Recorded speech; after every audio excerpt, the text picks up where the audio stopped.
नमस्कार शेतकरी आणि विक्रेता बंधूंनो, आज मी राकेश नौकरकर, ॲडव्हान्स पेस्टिसाइड प्रतिनिधी। आज आपण यवतमाळ जिल्ह्यातील मारेगाव तालुक्यात आलो आहोत। एका डोंगरगाव या गावी इथे प्रगतिशील शेतकरी आहे। त्यांनी आपलं ॲडव्हान्स पेस्टिसाइडचं काजू हे उत्पादन 4 एकरासाठी फवारलं आणि दुसऱ्या शेतात 2 तासावर मारून बघितलं का इथे आपल्याला तो फरक दिसतो का। तर आपण सर्वप्रथम त्यांचा परिचय घेऊया। भाऊ नमस्कार। नमस्कार। तुमचा परिचय काय? मुकेश जुमडे।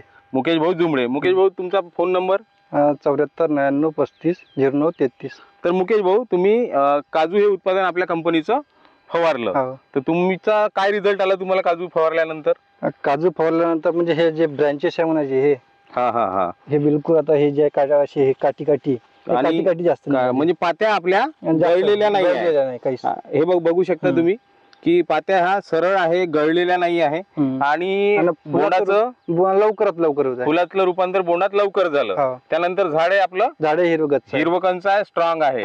तर तिथं 4 एकराच्या शेतात आपलं पाणी साचून आहे, तरी हे एवढे रिझल्ट आहे। तरी म्हणजे हिरवेगार आहे, हिरवं आहे, उंच झाड वाढलाय आणि बोंड सुद्धा चांगले झाले। तर इतरही शेतकऱ्यांना तुम्ही सांगू शकतो का बा काजू हे चांगलं औषध आहे बा, तुम्ही सगळेजण वापरा। तर हे काजू लिक्विड शेतकरी मित्रांनो प्रतिपंप 35 ते 40 मिली आपण आपल्या शेतावर फवारा, कारण याच्यामुळं पावसामुळे येणारा ताण हा नाहीसा होतो। झाड सर्वांगीण विकास च्या उद्देशाने वाढायला लागते। त्यानंतर झाडाच्या फुलातलं फळात रूपांतर चांगलं होते आणि तुम्हाला एकंदरीत उत्पादन चांगलं होते। मुकेश भाऊ, धन्यवाद।